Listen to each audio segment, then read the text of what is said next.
제79편 아삽의 시.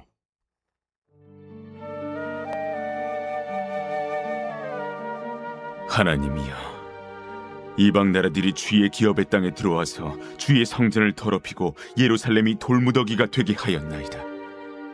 그들이 주의 종들의 시체를 공중의 새에게 밥으로, 주의 성도들의 육체를 땅의 짐승에게 주며 그들의 피를 예루살렘 사방에 물같이 흘렸으나 그들을 매장하는 자가 없었나이다.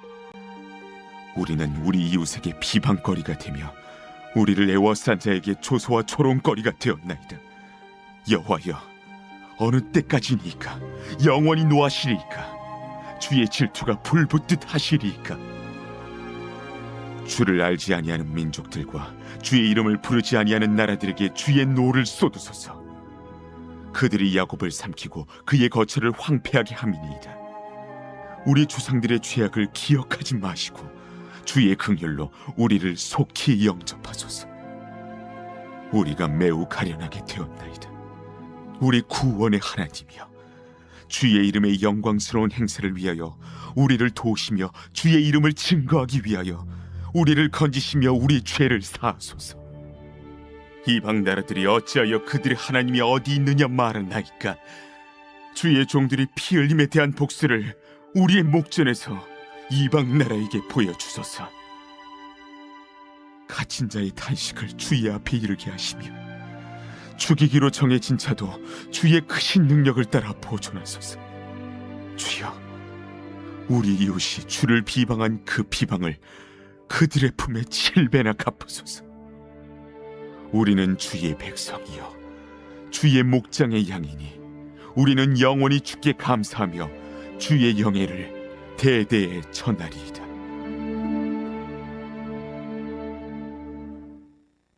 빛이 있으라. 오늘도 말씀의 은혜와 지혜로 복되고 감사한 날이 되기를 주님의 이름으로 기도하고 또 축복합니다. 오늘 우리가 함께 나눌 말씀은 시편 79편입니다. 이 79편은 우리가 앞에서 읽어서 충분히 알 수 있는 것처럼 74편과 함께 이 예루살렘 성벽 그리고 성전 무너지고 파괴된 그 역사적인 아픔을 배경으로 하고 있습니다.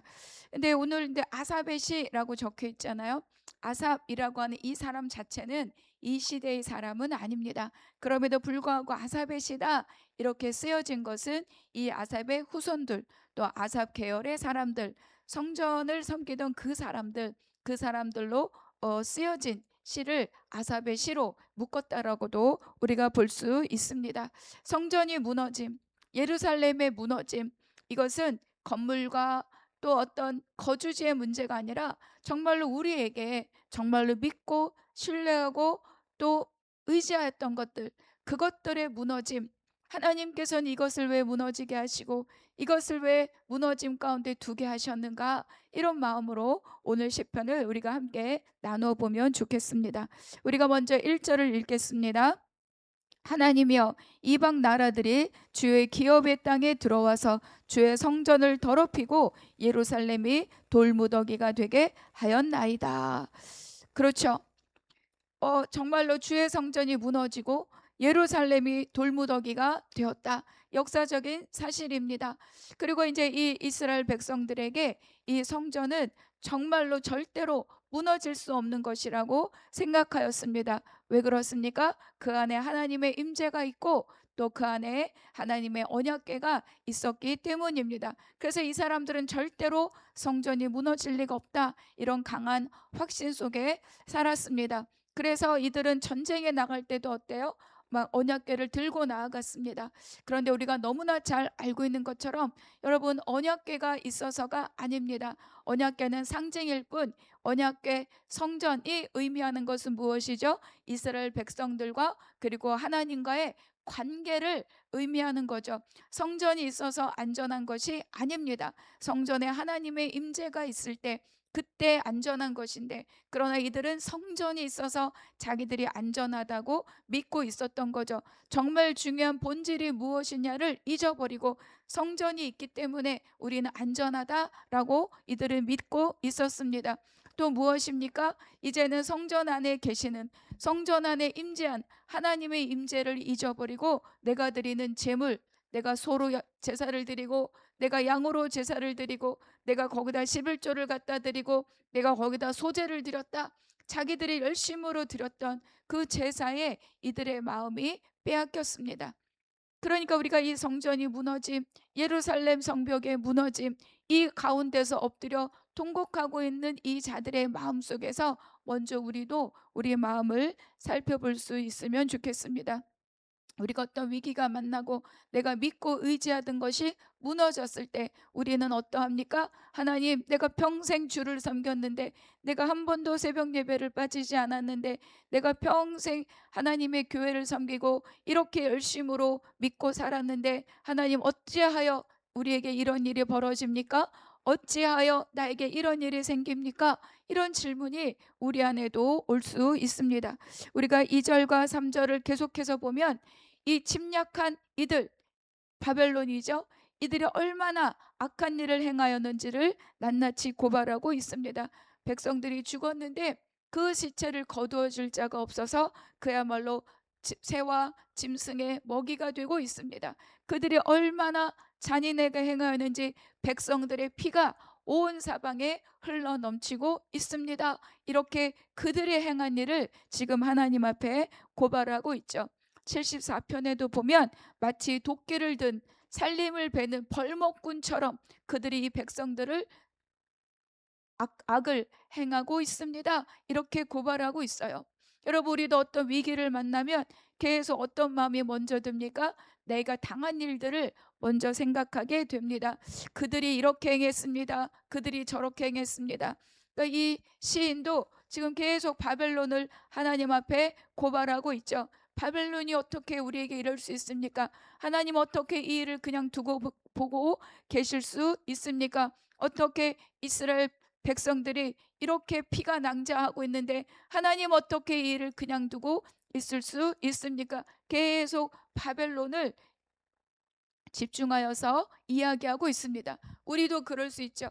우리가 어떤 생각지도 못했던 위기 앞에서 하나님 어떻게 그 사람이 그럴 수 있습니까? 하나님 어떻게 나의 건강을 건드리실 수 있습니까? 우리가 얼마나 충성하여서 주의 일을 섬겼는데 하나님 어찌하여 이렇게 고발할 수 있습니다. 온통 문제의 상황에 우리의 마음이 빼앗길 수 있죠. 우리가 4절을 한번 읽어보겠습니다. 우리는 우리 이웃에게 비방거리가 되며 우리를 애워싼 자에게 조소와 조롱거리가 되었나이다. 여기서 말하는 이웃은 누굴까요? 주변에 있는 나라들입니다. 뭐 에돔, 모압, 암몬, 애굽, 심지어 바벨론, 뭐 아수르. 그런데 여러분 잘 생각해 봅시다. 그들에게 왜 조소가 되고 왜 조롱거리가 될까요? 아니, 이스라엘 백성이 지금 바벨론의 침략을 받았는데 왜 이들이 주변 사람들에게 조롱거리가 되어야 합니까? 잘 생각해 봅시다. 우리가 정말로 이 사람들, 하나님 주변의 나라들이 이 이스라엘 나라, 이 작은 나라에 때로는 이 작은 나라를 두려워하고 때로는 이 작은 나라를 또 조롱할 수 있는 것, 그것은 바로 하나님 때문입니다. 그러니까 이스라엘 백성들과 하나님의 관계를 이들이 알고 있는 거예요. 이스라엘은 매우 작고 그리고 보잘것없는 작은 땅, 작은 민족입니다. 그런데도 이들이 기억하고 있는 것은 무엇이냐? 그 작은 나라를 강대한 애굽으로부터 건지신 하나님, 이 작은 나라를 홍해를 건너고 요단을 건너게 하신 하나님, 이 작은 나라를 광야를 지나고 반석에서 물을 내고 광야의 길을 내시고 기어코 가나안 땅 7족속을 다 물리치게 하고 이기게 하고 그 땅을 차지하게 하신 하나님, 이렇게 이들이 알고 있는 거예요. 그러니까 주변에서 바라보는 이스라엘은 이스라엘만 바라보는 것이 아니라 그 이스라엘을 이 땅에 심기신 그 하나님을 이들이 바라보고 있는 거죠. 그런데 이들이 지금 멸망하고 바벨론이라고 하는 그 강대국에 짓밟히고 또 성전이 무너지고 그리고 성벽이 무너지고 이 백성들이 포로로 끌려가고 이 현실을 보면서 무엇을 보게 됩니까? 아, 이제 그 하나님이 이 백성을 버리셨는가 보다. 이제 그 하나님이라고 하는 신은 힘을 잃었나 보다. 이제 이 하나님이라고 하는 여호와라고 하는 그 신은 이 백성을 버렸나 보다 이렇게 생각하게 된다는 거예요. 여러분, 이것이 이스라엘과 하나님과의 관계에 대한 바로 고백입니다. 여러분, 우리의 삶은 단순하게 우리의 삶으로 끝나지 않습니다. 우리의 삶의 어떠함은 바로 우리가 믿고 있는 예수 그리스도, 그분을 바라보게 하는 거죠. 우리가 고난 앞에서 무엇을 고백하는가, 고난 앞에서 내가 그것을 어떻게 응답하는가, 그것은 곧 나를 통하여서 주변 사람들에게, 이웃들에게 하나님을 기억하게 하고 하나님을 바라보게 하는 일이라는 것을 여기서 우리에게도 함께 가르쳐 주고 있습니다. 그래서 5절 우리가 함께 보겠습니다. 여호와여, 어느 때까지니까 영원히 노하시리까, 주의 질투가 불붙듯 하시리까. 하나님이여, 이렇게 불렀던 이 시인이 5절에 보니까 여호와여 이렇게 부릅니다. 여호와라는 이 이름 안에는 무엇이 있습니까? 내가 예전에는 이름을 알려주지 않았지만 내가 이제 나의 이름을 너에게 알리로니 나는 여호와이니라. 무슨 뜻입니까? 하나님께서 이스라엘 백성과 언약을 맺으실 때 그때 여호와라는 이름으로 가르쳐 주셨습니다. 그러니까 물론 하나님도 그 하나님을 말하고 있지만 이 위기 앞에서 특별히 여호와여 이렇게 부른다는 것은 무엇입니까? 하나님, 우리는 주님과 언약을 맺은 주의 백성입니다. 하나님은 우리의 언약의 하나님이십니다. 그 언약을 붙들고 다시 이 뭐죠? 기도하는 기도자의 모습을 우리가 여기서 알 수 있습니다. 어느 때까지리까, 영원히 노하시리까, 주의 질투가 불붙듯 하시리까. 그러니까 이 시인은 이 하나님의 언약을 붙들고 주님 앞에 나오는 거예요. 이제는 이 시선이 바벨론으로부터 어디로 바꾸어집니까? 언약의 하나님께로 바꾸어지는 거죠.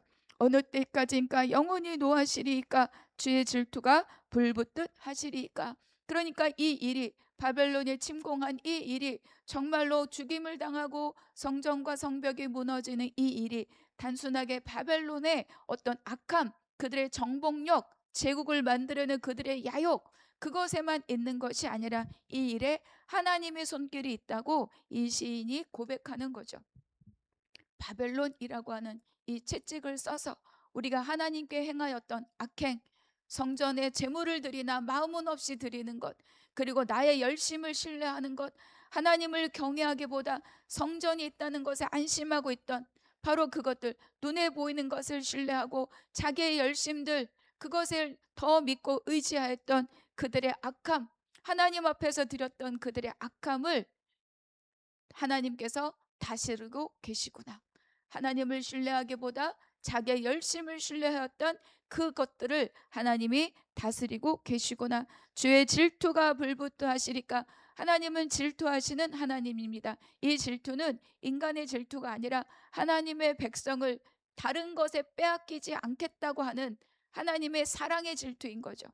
그래서 우리가 다른 것에 마음을 빼앗길 때, 우상에게 빼앗길 때, 성전에 가서 제사하지만 재물의 마음을 빼앗길 때, 재물을 드리는 나의 열심을 더 신뢰하고 있을 때, 그때 하나님은 그 불붙는 질투심으로 지금 이 일을 행하고 계시다고 이 시인이 고백하고 있습니다. 주의 질투가 불붙듯 하시리까. 바벨론의 이 악행은 바벨론을 통하여서, 바벨론을 들어서 이스라엘 백성들을 채찍질하시는 하나님의 손길이라는 것을 이 시인이 고백하고 있습니다.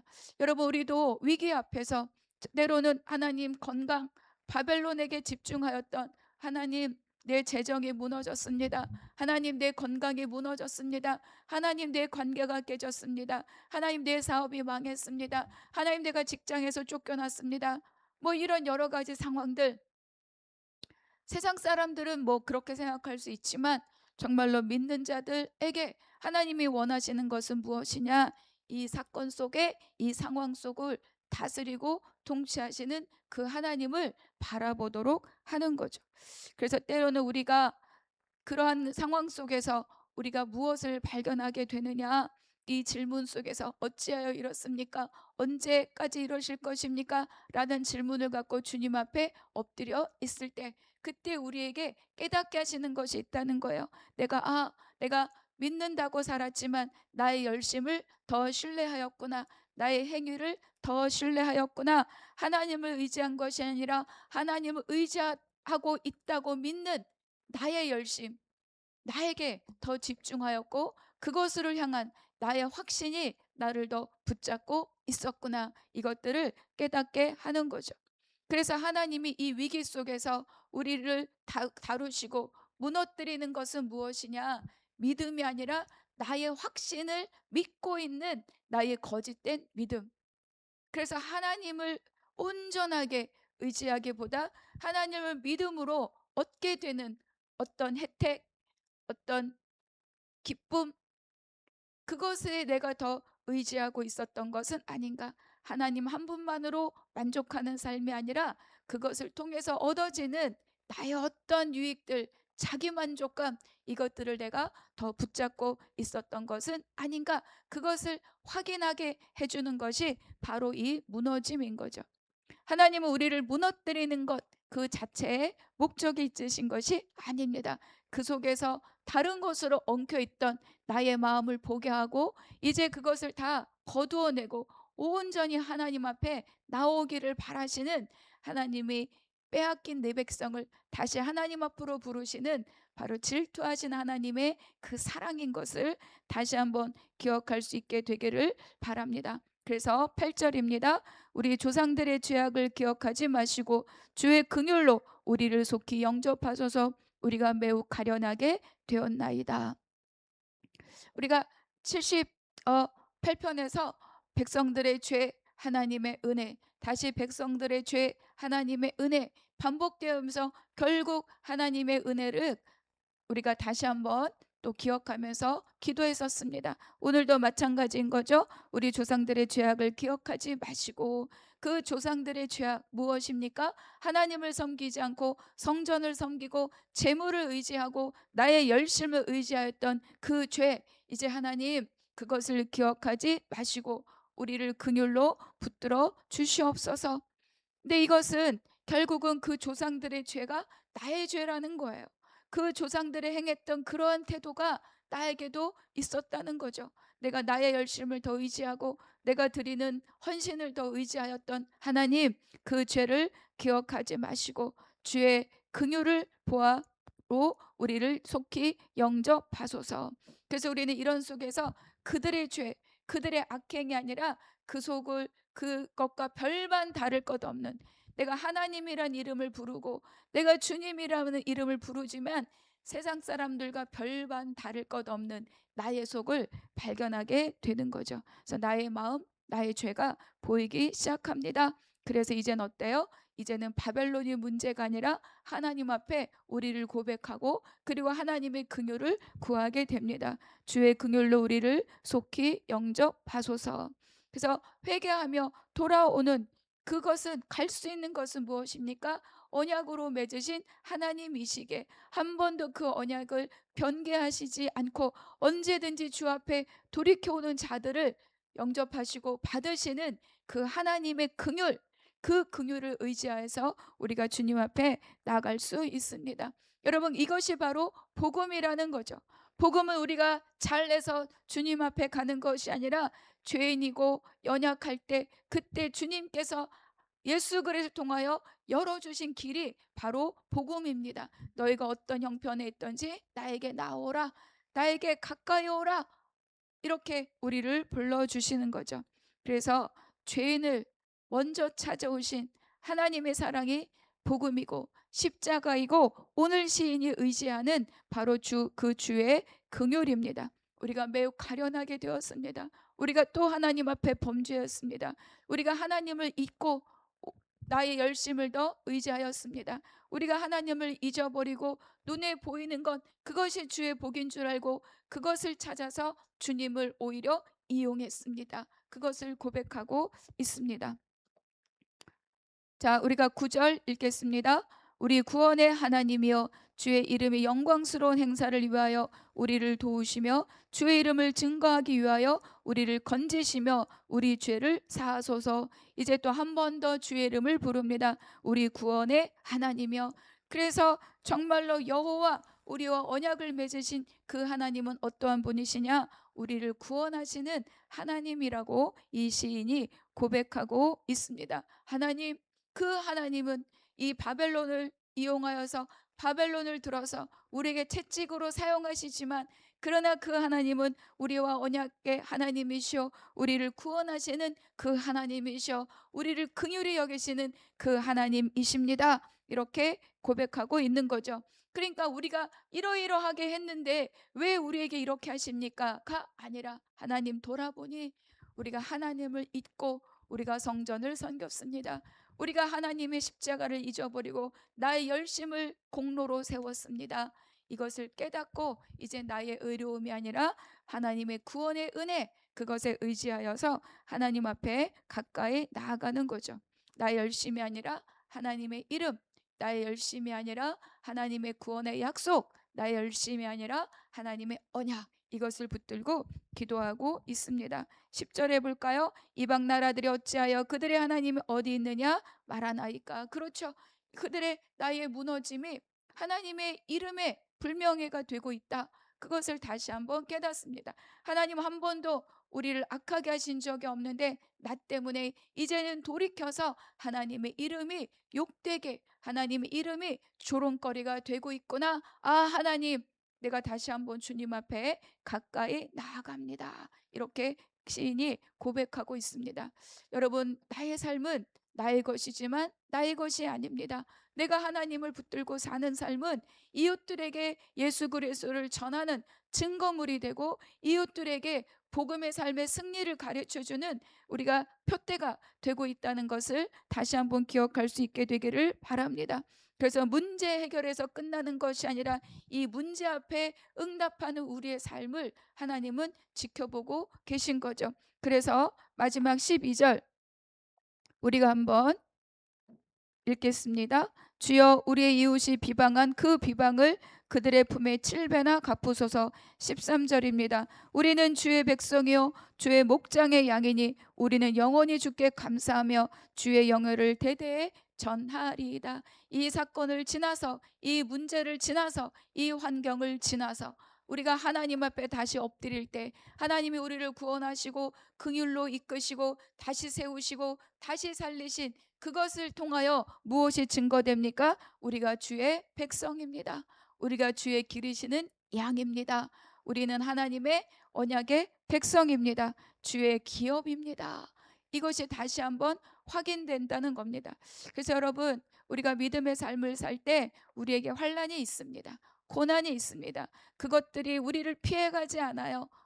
때로는 우리의 잘못이기도 하고 그렇습니다. 우리를 더 주님 앞에 더 가까이 이끌려고 주시는 하나님의 정말로 질투의 손길입니다. 그럴 때 우리가 마지막 붙들어야 할 것은 우리가 하나님과 어떤 관계에 있는 자들인가. 그러니 주의 백성이고 주의 목장의 양이며, 그렇죠? 하나님의 기업이니 하나님이 결코 영원히 우리를 버리시는 일이 없다. 우리가 그것을 확인될 때 우리의 입을 통하여서 그 여호와의 이름이 증거되는 것입니다. 우리는 영원히 주께 감사하며 주의 영예를 대대에 전하리이다. 우리가 78편에서도 그렇게 범죄와 은혜를 반복할 때 자손들에게 그것을 대대에 전하여 알게 하리라. 그래서 우리의 삶을 통해서 주의 영예가 대대에 전하여 지리라. 이것이 우리의 삶의 이유이며 이것이 우리의 삶의 목적이며, 또한 하나님께서 우리를 다루시며 때로는 고난으로 다루시는 하나님의 이유이기도 합니다. 그래서 우리에게 닥친 고난은 고난으로 끝나는 것이 아니라 우리를 다시 하나님께 초점을 맞추고 진짜 하나님의 은혜의 복 가운데, 진짜 하나님의 보호하심 가운데 하나님의 백성의 삶으로, 그 부요를 누리는 삶으로 우리를 이끌어 가시는 바로 그 하나님의 손길이며, 또 무엇입니까? 그렇게 우리가 주님을 붙들고 살아가는 삶을 통하여서 이웃들에게, 이방인들에게 하나님이 어떠하심을 드러내는 증거물로서의 우리의 삶이라고 우리에게 가르쳐 줍니다. 이것이 하나님의 대행자로서 부르신 우리의 삶입니다. 그래서 오늘 우리가 어떤 고난의 자리 또는 막막함의 자리, 이유를 알 수 없는 자리에 있다 할지라도 우리가 주의 백성인 것을, 그 하나님의 결단코 그 백성을 버리시는 일이 없음을 붙들고 한 걸음 더 나아가게 되기를 바랍니다. 그리고 혹여 또 우리가 아무 일 없이 평안하고 안전하고 따뜻한 자리로 우리가 지금 이 시간을 보내고 있다면 여전히 우리의 보호자 되시는 그 하나님께 더 집중하며, 이 따뜻함은, 이 안전함은 오직 하나님의 은혜이다라는 것을 잊지 않고 하나님으로부터 시선을 놓치지 않는 복된 자의 삶이 되기를 주님의 이름으로 축복합니다. 우리가 함께 묵상 질문 보겠습니다. 주의 긍휼을 구합니다. 나의 죄와 실수로 인생의 바닥을 쳤다고 느껴질 때 죄책감으로 숨고 있습니까? 아니면 자격 없는 나를 향해 먼저 찾아오시는 주님의 긍휼을 의지하며 다시 일어서고 있습니까? 두 번째입니다. 주의 영광을 구합니다. 나의 기도는 내 문제를 해결해 달라는데 머물고 있습니까? 아니면 하나님의 이름이 높아지고 영광을 받으시기를 먼저 구하고 있습니까? 문제가 해결되어 내 자존심이 회복되는 것이 아니라 그것을 통해 하나님의 역사하심과 하나님의 영광에 이르는 자리까지 나아가는 것, 이것이 바로 믿는 자들을 향한 하나님의 손길입니다. 우리 오늘도 그 하나님의 영예를 대변하는 하나님의 백성으로서 오늘 하루를 강건히 살아가시는 우리 모두 되기를 주님의 이름으로 축복합니다. 기도하겠습니다. 하나님 감사합니다. 오늘 깨달은 말씀으로 오늘 하루를 강건히 살게 하여 주시옵소서. 아버지, 믿고 있던 모든 것이 무너지는 순간이 있습니다. 우리는 그때 당혹하고 어찌하여 이렇게 행하시는가 그럴 수 있습니다. 그러나 돌이켜보면 아버지, 우리가 무엇을 의지하고 무엇을 믿고 있었는가 깨닫게 하시는 하나님의 질투의 사랑의 손길임을 발견하게 하시니 감사합니다. 아버지, 오늘도 주 앞에 엎드려 기도합니다. 내가 먼저 온전히 하나님을 사랑하는 자로서 오늘 하루를 살아갈 수 있는 자가 되기를 구합니다. 아버지, 오늘 나의 무너진 자리에서 그것을 원망하고 누구 때문이라고 다른 사람을 향하여, 다른 것을 향하여, 다른 환경을 향하여 손가락질하는 것이 아니라 이건 역시 하나님이 붙들고 계시며 나를 주 앞에로 돌이키시는 하나님의 손길을 믿고 감사로 찬양으로 고백할 수 있는 오늘 하루가 되게 하여 주시옵소서. 아버지, 내가 요즘 평안하고 안전한 삶을 살고 있다면 그건 역시도 내가 잘해서가 아니라 하나님이 나에게 베푸신 은혜임을 고백하고 감사하며 주를 기억하는 복된 날 되게 하여 주시옵소서. 모든 것 주께 의탁드리고 감사하며 우리 주 예수 그리스도의 이름으로 기도하옵나이다. 아멘.